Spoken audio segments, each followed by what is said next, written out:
नींद आ गई थी तुम्हें? रात भर तकरीबन जागती रही। उन लोगों के डर से जिन लोगों को सारा अपनी जान से भी ज्यादा अजीज है।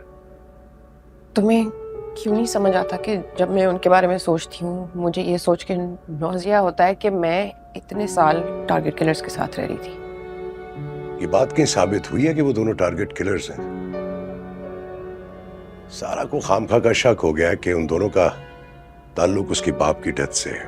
मैं तुम्हें कितनी बार बताऊं कि वो आदमी जिसकी गाड़ी से अब्बू की डेथ हुई थी वो उनके बेटे का भी कातिल था। सारा तुम जानती हो कि वो आदमी था कौन? He was a drug dealer. लड़कियों को नशे पर लगवा के उनसे ड्रग्स स्मगल करवाता था। वो आदमी जो भी था, बदमाश था, डॉन था, ड्रग डीलर था। तुम और मैं उसे मारते ये जायज होगा? मायूस होकर बहुत सारे लोग हथियार उठा लेते हैं, लेकिन तुम एक सेकंड के लिए सोचो जिन लोगों का मर्डर हुआ था वो थे कौन?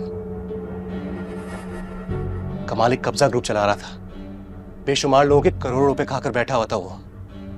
और Kabir, he is running the dark web. सारा, उसके जुराए में तुम्हें बताऊंगा तो शायद तुम सुन भी ना पाओ। और उसका छोटा भाई उससे भी बढ़कर था।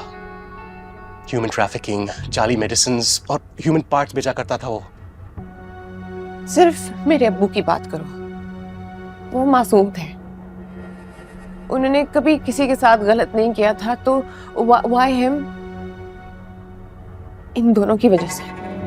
उन दोनों का जमील साहब की डेथ से कोई वास्ता या ताल्लुक नहीं है, इस बात का यकीन मैं आपको दिला रहा हूं।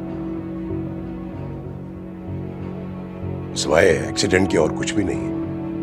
आप खुद बताइए, अगर कुछ ऐसा होता तो क्या मैं सारा को उनके पास रहने देता? जो कुछ आप मुझे बता रहे हैं उसके बाद मेरी समझ में नहीं आ रहा कि मैं क्या कहूं। मुजरिमों को सजा देने का हक किसी और का नहीं है। ये काम सिर्फ और सिर्फ जस्टिस सिस्टम का है। बिल्कुल बिल्कुल, ये काम जस्टिस का है, मगर अनफॉर्चुनेटली सब कुछ दो चीजों पे डिपेंड करता है, पैसा या ऊपर से फोन कॉल। आप प्लीज सारा को समझाने की कोशिश कीजिएगा, ना समझे तो उसे यकीन दिलाइएगा कि मैं उसके साथ हूं और उसके लिए वही करूंगा जो उसके लिए बेस्ट होगा। कभी आपने